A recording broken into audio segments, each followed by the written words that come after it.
Hello, welcome to the Poetry Foundation's virtual open door reading.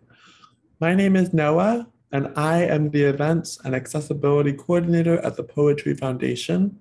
I use they and them pronouns, and by way of visual description, I am wearing a white dress, a pink and purple choker, and my hair is dark brown and curly. The Open Doors series presents work from new and emerging poets and highlights writing instruction and poetic partnerships. Each event features reading by two Midwest writers and two of their current or recent students or collaborative partners. Tonight, we are excited to hear poetry by Lillian Gardner, Saleem Hue Penny, Precious Musa, and Hayley Kolding. We would like to begin by recognizing that the Poetry Foundation building is situated on the occupied stolen homelands of the Council of the Three Fires, the Ojibwe, the Potawatomi, and Odawa nations, among other Indigenous nations. Indigenous people continue to live here today, and Chicago is home to one of the largest current Indigenous urban communities in the United States. While we are meeting on a virtual platform, it remains crucial that we recognize the stolen resources and the land that enable us to connect tonight. We gather recognizing that some of us are settlers on colonized land, and that this land acknowledgement is one very small part of disrupting the colonial structures in which we are living. Few accessibility notes. To access live captioning, you can click the CC icon at the bottom of your screen, or you can view captioning in a separate window by viewing the link that is pasted in the chat. Additionally, tonight we have two ASL interpreters with us, Moxie and Mona Jean, who we will pin and spotlight alongside the speakers throughout the event. If you encounter any technical difficulties, like me saying that word, if you encounter any technical difficulties and need support, you can raise your hand and someone from the events team at the Poetry Foundation will privately message you. This event is being recorded and we'll post it on our website at poetryfoundation.org/video for public viewing. We invite you to treat this as a relaxed virtual space. Feel free to do what you need for your body and your mind to be more at ease throughout this event. If you need to eat a snack, or if you need to go to the bathroom or call a friend, feel free to step away at any time. We invite you to take a second now to make yourself 10% more comfortable. Now we'll get things started with our first reader, Lillian Gardner. Lillian Gardner is an African and Native American poet, visual artist, musician, and dancer. She earned a BFA at Webster University from the Department of Art, Design, and Art History. Through her work, she acknowledges and promotes underrepresented groups in the arts. She believes that being an artist and writer takes a certain amount of strength and dedication. The arts are such a demanding field that draws out vulnerability, passion, character, perseverance, precision, intuition, and creativity. Her practice beckons her to translate the ongoing experiences that she encounters in life into figurative tools that construct stories that change with time. Her work is a reflection of her current environment, the state of being present. She is currently writing a book of prose poetry, analyzing the definition and genre of a love story, how relationships influence and shape us into individuals. Please give the warmest welcome to Lillian Gardner.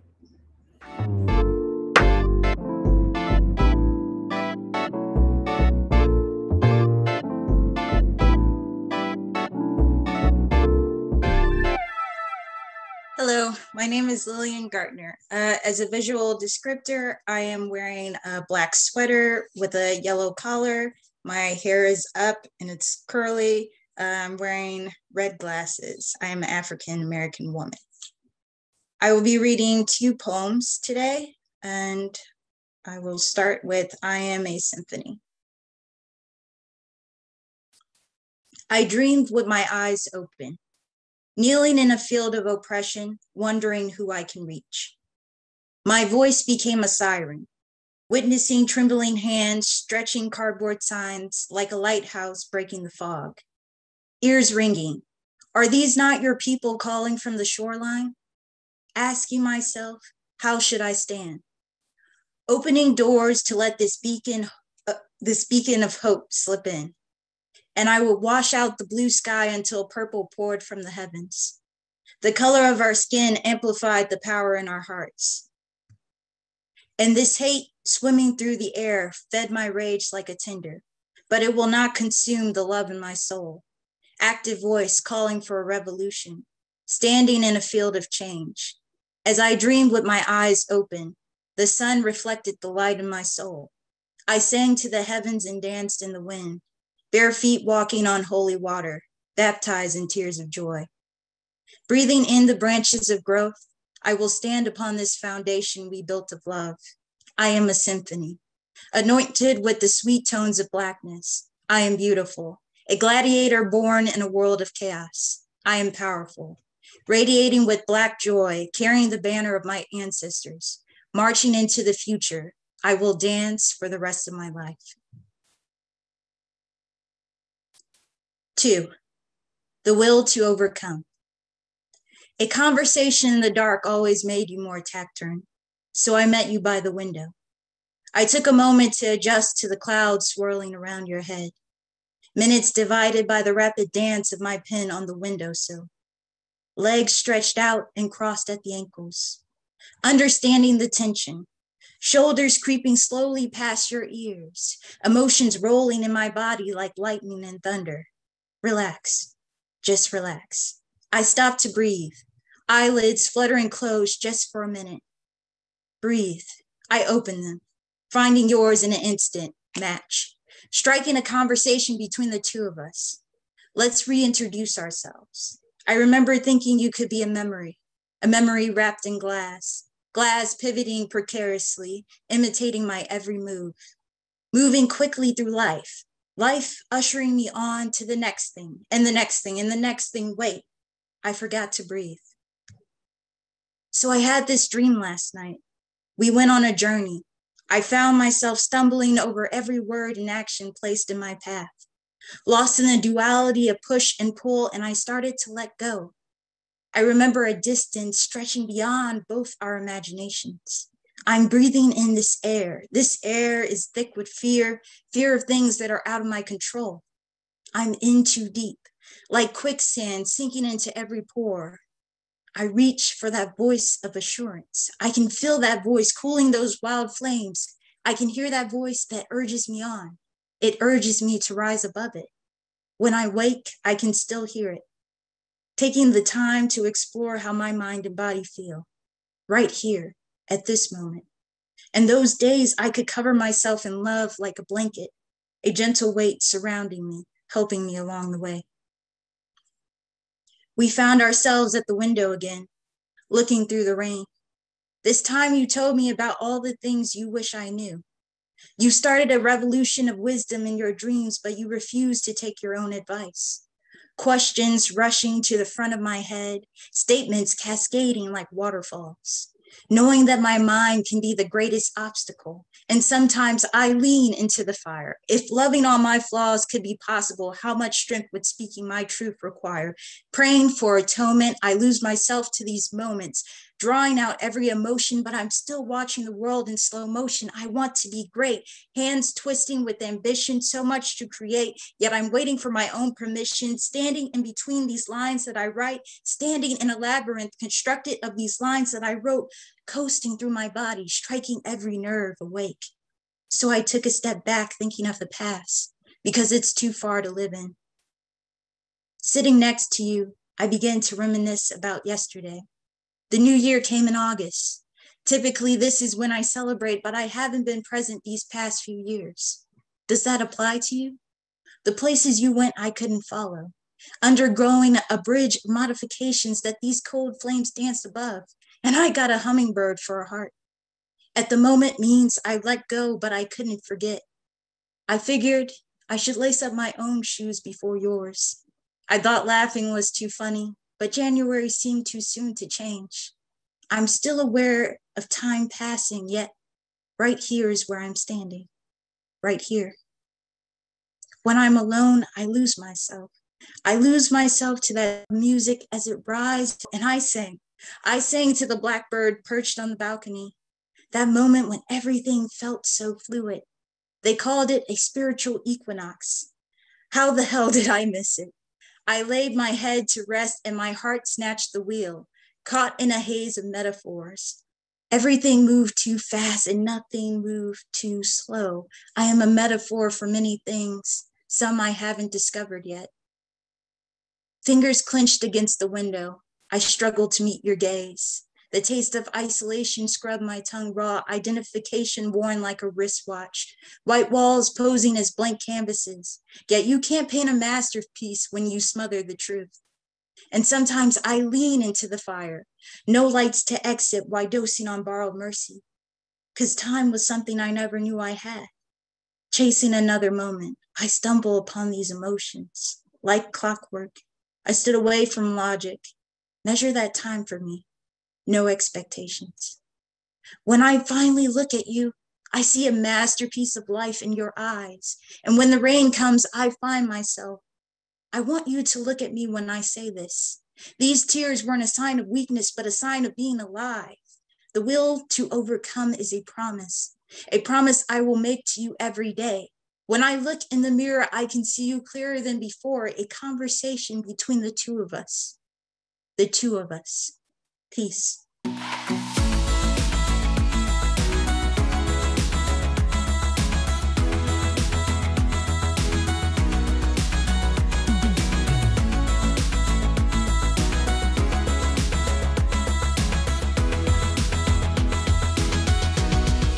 If you would like to read more of Lillian's writing, check out the link that will be pasted in the chat. And up next, we've got Precious Musa, a first-generation Nigerian American Black girl trying. She received her MFA in creative writing from Washington University in St. Louis. She's a poet, an evolving creative intellectual whose work often engages the inner life of the body, fugitivity, and belonging. Her work appears in numerous magazines, Cosmonauts Avenue, Black Perspectives, and the Journal of the American Medical Association. Precious currently resides in St. Louis, Missouri, where she's learning how to commune with her ancestors, speak to them, and language their story. When not writing, Precious can be found marathoning the Great British Baking Show. Let's welcome to the stage Precious Musa.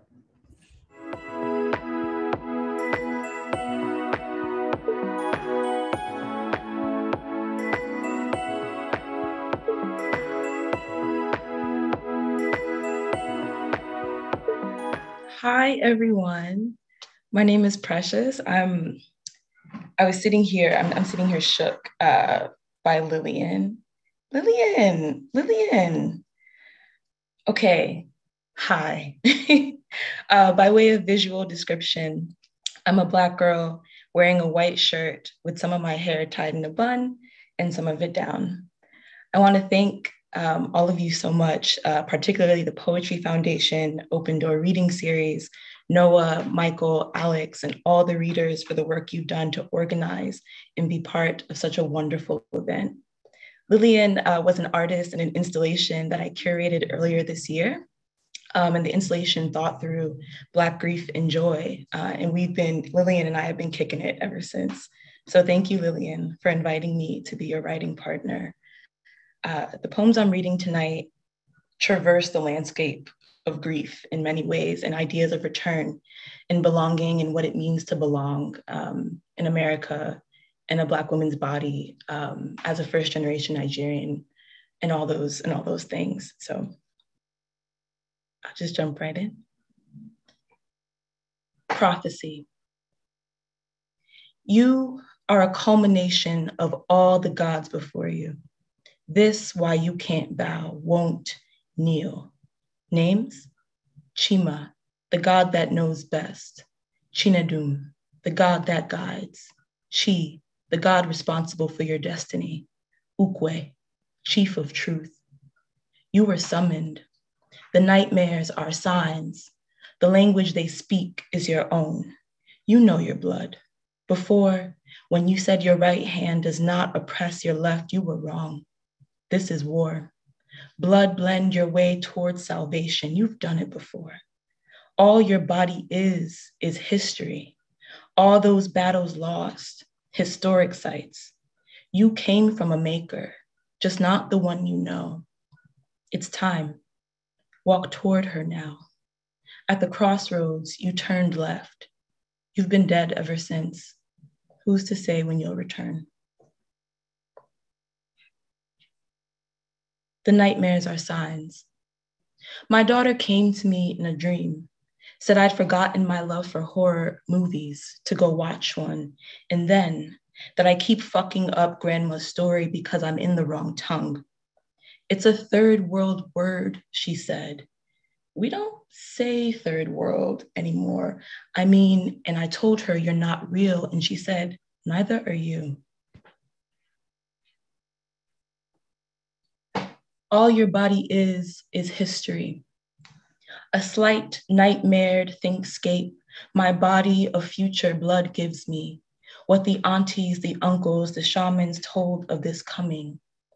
I speak again as Akuoma, Chiros and Nene. In them, this is why you love me so much. No, Chiro, this is why leaving hurts. Why my old bones hinge old truths. Why when asked how you coped with my death, you stayed silent. You've been dead ever since. Return is a strong gust, I'm told is my kin. The street light flickered on in my mama waiting. The ash smeared on my forehead come Wednesday. Igbo landing in the ocean, my people floated. Landfall in already death. I'm asked to listen, to heed in this dark. I can feel the water clawing to roost in my chest, my feet, the waves swallowed. I can taste their desire become mine. I can taste them.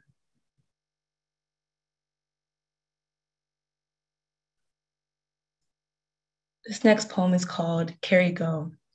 Carry Go is a pidgin word that means continue, do what you will do. Carry Go. I do what one does after death. Continue.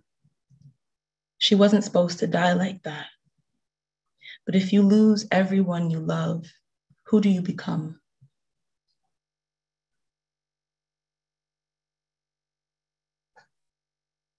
I'm missing home again. Musa sounded too much like an event with no invite. A father's lineage tacked on neat. His family, dead before my birth. Their only story, his face, a me, not me, but theirs. My brother's height says grandpa was tall.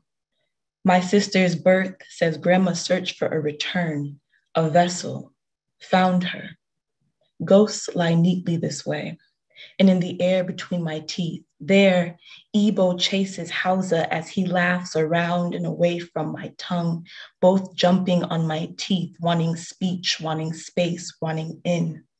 They anticipate my hunger for home, suck their teeth when I ask for fufu. Their absence is throated, a dry heave. This hurts, I say. We want to be known, they reply. I should be known, Hausa growls. I grind my teeth, ask dad about it. His shrug, side eye to mom, to Igbo, tells. How to know dad without language? I know dad. Nigerian military, pilot, forced leave, immigration, school, not Oxford, US with scholarship, more school, identity uncovered, immigration, on the run with help, woman, white, kids, Green card, marriage. Met mom, school, done. Kids, good job. Dream achieving, sigh. A new history in his first labored breath. Poor kid. Good job. Life unfed, but feeding. I know, Dad. How to become uninterrupted. It's hard to be a culture where girl bodies lurch, become thinged in the night, become Boko Haram'd. In my father's laughter, I listen for the silence that barks, take his story, run. This is how I patriot. I carry go, pigeon my words till tunes enter. I shake my girl body hips, pound my feet till midnight when the ancestors say rest. Our turn now. But still, my dad, how he let the kinghood of his blood dry like that. In his words, America in bad luck. His head hangs and failure curls itself deeper into his spine. I ask the mirror, do I look like bad luck to you?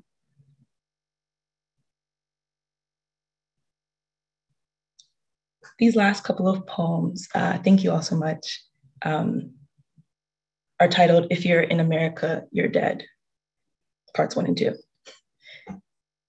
If you're in America, you're dead. Consider the moment Yah means it, that to remain across an ocean, too, uproots the soul's desire to continue. How triumphant I walk the water that hour, Yakasembe, that lie my breath pulsed forward under, believed. 2. Really, consider for a moment Yah's been dead 44 years and counting. I heard him and uncle subtracting, comparing notes, nodding, saying, if you were still alive, still home, still enough to not be, maybe he'd do what the living do, live. Thank you all so much.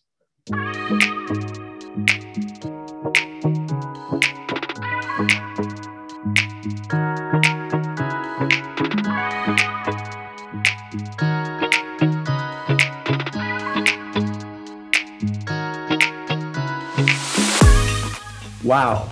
Thank you so much, Precious. That was beautiful. And your presence was unbelievable. You can find more of Precious's work in a link that we'll include in the chat. And also you can view an installation where Lillian and Precious collaborated online. And that link will also be in the chat. The last performance tonight is a multimedia collaboration between Saleem Hue Penny and Hayley Kolding, who first met in the Poetry Foundation's Forms and Feature Workshop. Saleem Hue Penny is a Black rural hip-hop blues poet, arts educator, and mutual aid advocate with low country roots, single-sided deafness, and Ramsay Hunt syndrome. His writing explores how young people of color traverse wild spaces and define freedom on their own terms. Often he punctuates his poetry with drum loops, gauche, and birch bark. Saleem regularly collaborates on community engagement activities, particularly for teen parent-headed families, long-term pediatric patients, and families affected by incarceration. He is eternally grateful for his mother, Rosetta Alethea Harmon Penny, 1957 to 2020, who taught him the power and the potential of writing. Hayley Kolding is a teacher and naturalist with roots in Hartford County, Connecticut, Dennis, Massachusetts, and Burlington, Vermont. Currently pursuing her Master's of Science in the Field Naturalist program at the University of Vermont, she studies ecology and conservation through a holistic bedrock to birds approach. She believes that poets and scientists have a lot in common, from a sense of wonder to a love of observation and storytelling. Hayley would like to thank Saleem for inviting her to work together on this project and for introducing her to the world of Black nature poetry.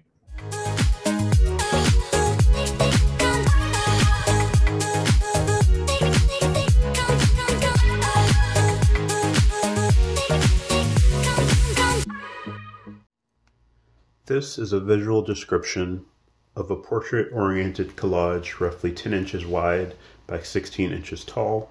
The image description follows clockwise, beginning in the top right corner. Dusk, light, cloudy. The upper tips of a duck's wings are visible. As the body emerges, wingtips blend into dogwood, mountain laurel, and frozen hoarfrost branches. Found text reads, "A lonely pair, pintails, Akuta." Branches give way to a mountain log cabin from the Blue Ridge Parkway. Adjacent found text reads, "Why were they put there with so much toil?" In the bottom right corner is a preschool drawing of two smiley face clouds, hedgehog, candles, and a scribbled bowl of treats, all characters saying yum. Image merges into bottom left corner, photo by author's mother Rosetta Olethea Harmon Penny, circa 1988. A 2-year-old is preparing to blow out birthday candles at a daycare party. White skin, blonde hair, and a frilly dress. Smokey the Bear hat and shovel are superimposed onto her photo. This image transitions into woodland mountain panoramas of Great Smoky Mountains. A ribbon from an atlas reading Atlantic Ocean winds through the wooded scene above the birthday girl and out of the frame. The middle left features autumnal mountain panoramas, and the second duck becomes visible, angled towards the top left of collage. In the top left corner, the duck appears to fly into a dogwood grove. End of visual description. This is a collage in 3 panels, each described left to right. Top panel. The city of Hartford glistens across the Connecticut River. An older woman stands with corn and alfalfa plants, leaning relaxedly on her cultivator, wearing a t-shirt that says grow. A black and white pit bull wears a vest that says breed ambassador, as a pair of white human hands rest loosely on him. Middle panel. A deciduous forest in springtime with rocky outcrops. In a line drawing, a woman embraces a tree trunk. An antique rifle crosses her body, pointing up at the dog. In a vintage Le Creuset ad, a white blonde woman stirs a steaming pot that rests on a separate clipping, a hunk of coal. What looks like her hat is actually the peak of a volcano and an atlas illustration of the Earth's mantle and cross-section. Atop this float Hartford buildings and a bridge. Bottom panel. The Appalachian Trail winds into a soft carpet of ferns in the forest. A sprig of dried poplar leaves is layered with a global climate map, pressure zones, January. A photo of a Jefferson salamander, and a painting of a Little Red Riding Hood type girl. From a line drawing of potatoes underground emerged 2 figures, a man, tall and lanky, in overalls rolled to the knee, and a skeleton in a top hat and suit wearing a glyphosate banner and raising a bottle of toxin in the air like he's celebrating. The map legend reads, pastoral, cross-section. Gold earrings. Chalky the alien. Compost heap. Scanning a barcode. Don't let that door slam. Tinfoil ball. Crane's bill. Rabbit hutch. Quilts. Clay pot. Raspberry patch. Sour grass. Tap, dance, sing. Keeney Park. Couch covers. The rain on your hair. Chemo port. Patchouli. Sandy's after church. Head wraps. Dehumidifier. Holshka Kilbeshka. Damn. Leopard frog. Riverfront. Silent unity. What's in the attic? Yellow grits. IBM Selectric. VHS cabinets. Diced onions. Roach A proof. goose is on the loose. Where's your Kolorinsky? Front yard, backyard. Coming to America. Greenback stamps. Velvet tuxedo. Watermelon cubed. Clink of the fork. Whisking.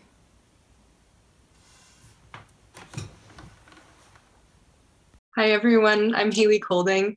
For a visual description, not as elaborate as my collage, I'm a white woman sitting in front of a pretty blank wall with long brown hair. And my name is Saleem Hue Penny, black man, handlebar mustache, white shirt, background of records, and wearing one of my mom's head wraps, purple head wrap with bright blue flowers, partially obscured cochlear implant on my right ear.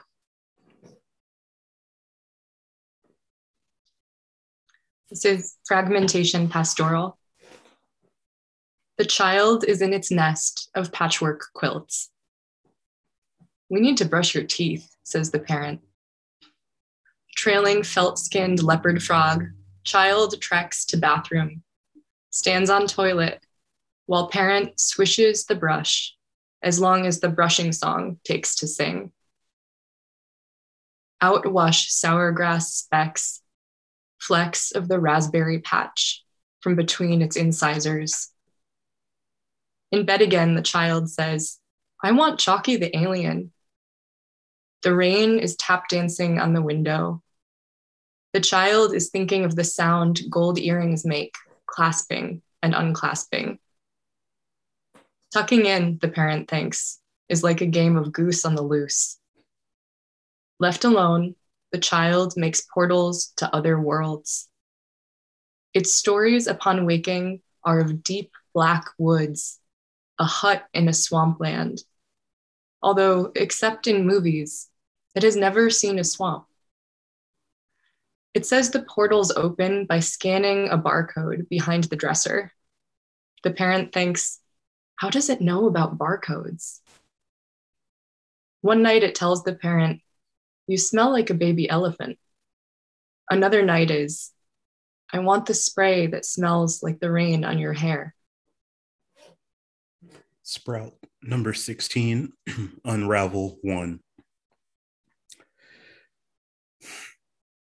Head wraps line your top shelf verdantly.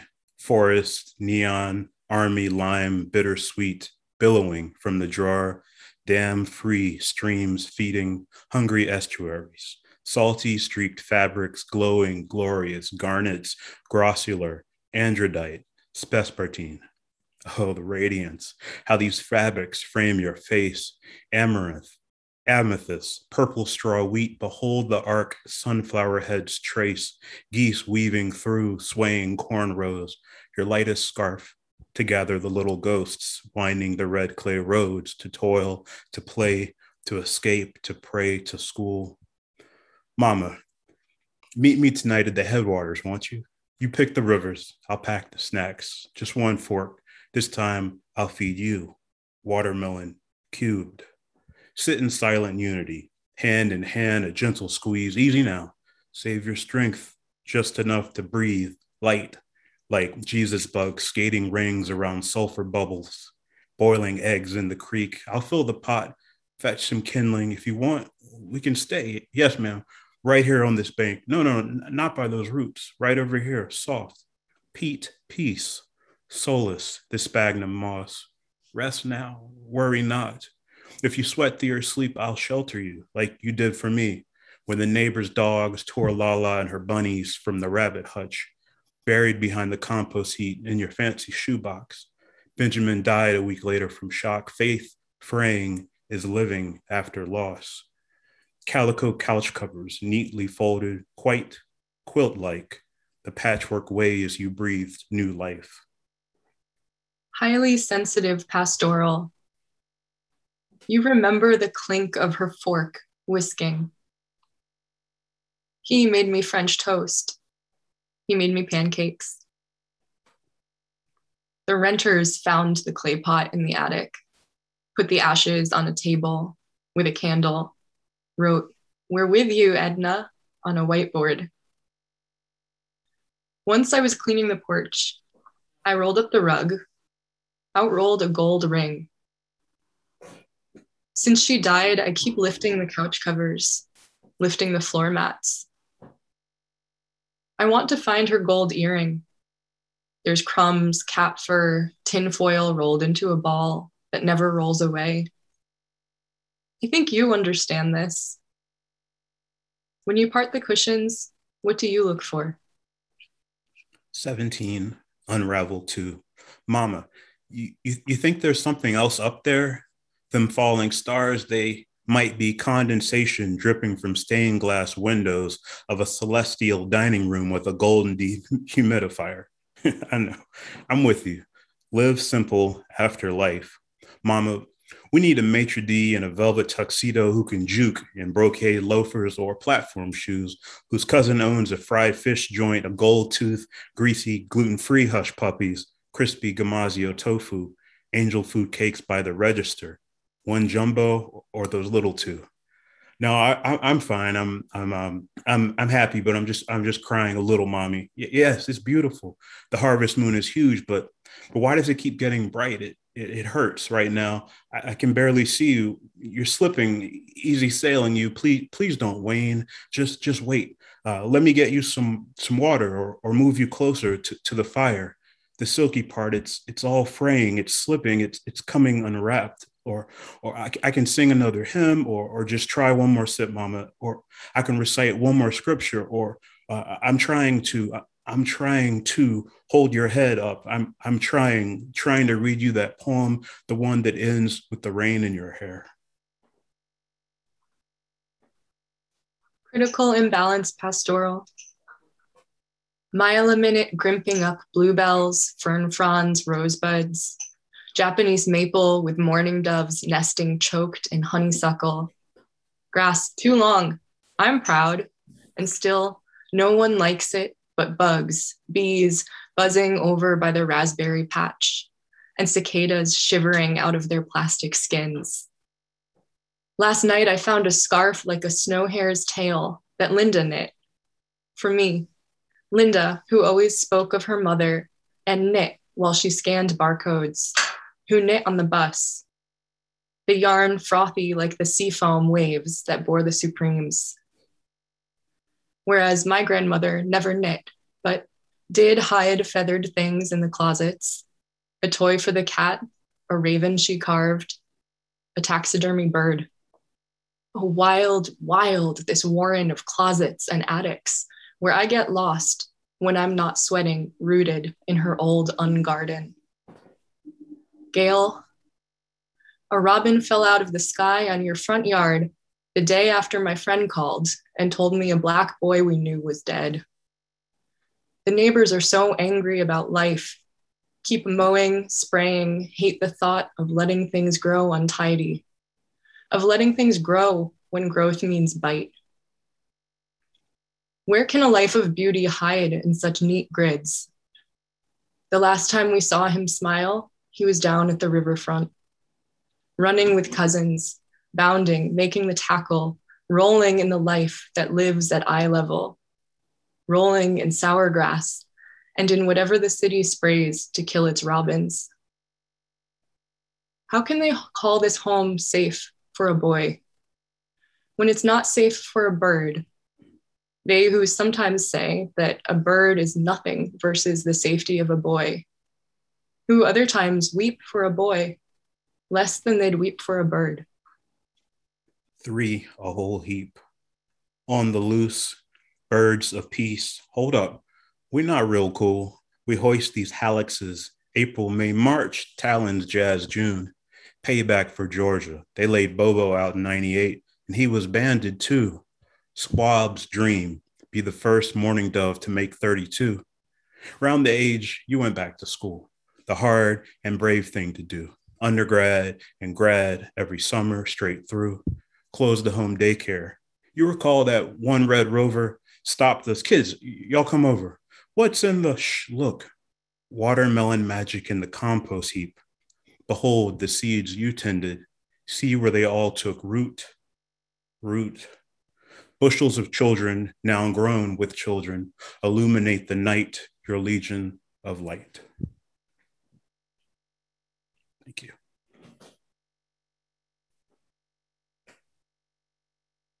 So I'm going to screen share briefly.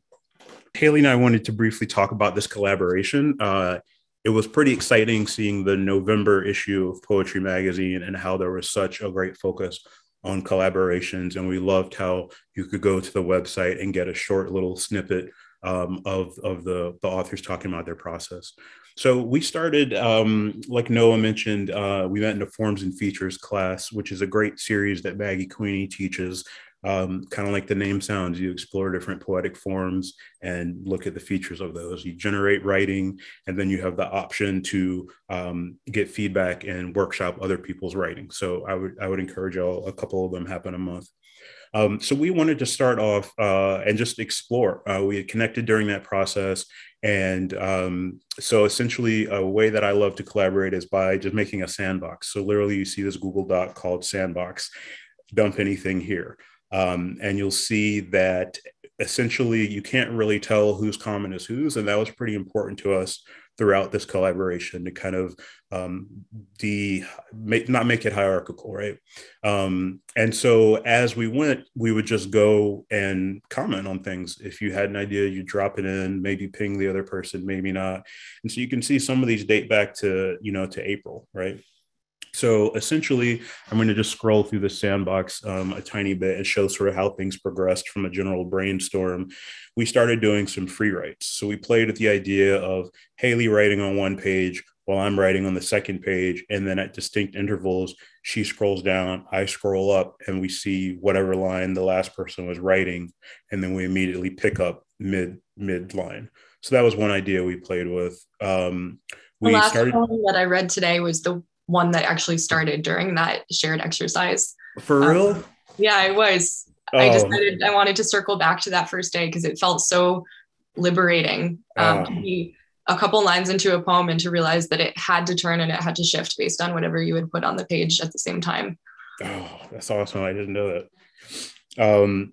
We went through a lot of Bernadette Mayer's prompts and free writes. There's like this just big Google Doc PDF that has, 40 something prompts. And one of them that stuck out that we tried was turn a list of objects that have something to do with a person who has died into a poem. And so we started playing with that idea. As you can see here, literally, this is my first go where I just have objects, of my mom that remind me of my mom, not trying to make sense or make couplets or anything cute, just literally getting down words. Hayley ended up doing the same thing if we skip along ahead, right?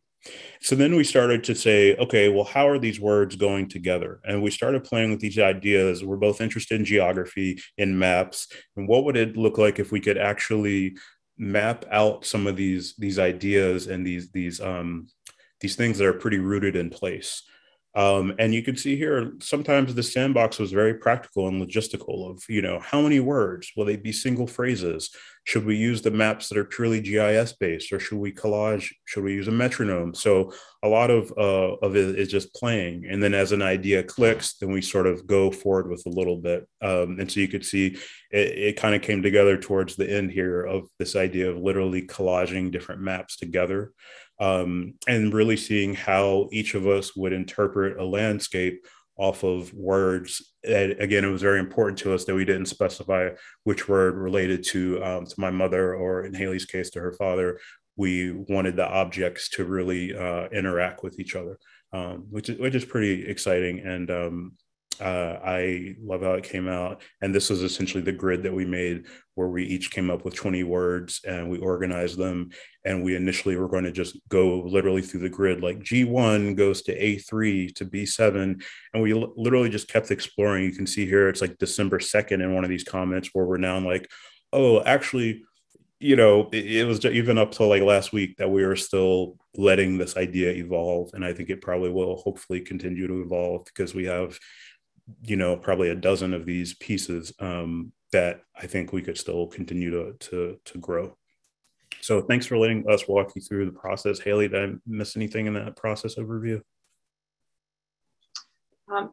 I would just underline how many iterations the maps took and that physical process of moving through the grid, whether it was coming up with the coordinate points first and then letting that kind of constrain what arc the poem took, or on the other hand, writing a poem, just choosing randomly from the words and then going back to our collages and saying like, well, what territory does that bring me through if I trace the route with my finger?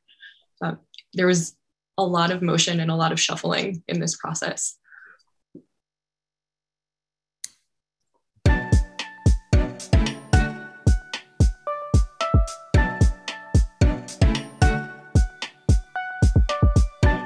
Thank you so much for sharing your Unguarded Gleanings collaborative video performance, Hayley and Saleem, and also for that very beautiful backstage tour of your process.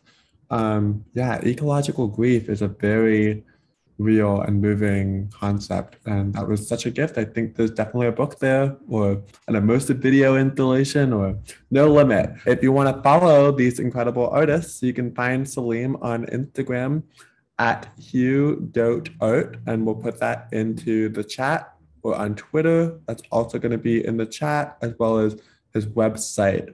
And I want to say one big final thank you to all of tonight's readers: Lillian Gardner, Precious Musa, and Saleem Hue Penny and Hayley Kolding.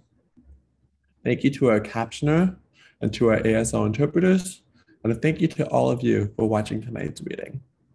Check out poetryfoundation.org/events for our future virtual events and library programming. We have one more event this week that will close out this fall season, and then in January, we'll be starting up our new hybrid season of virtual and in-person events in 2022. Thank you all so much. Good night.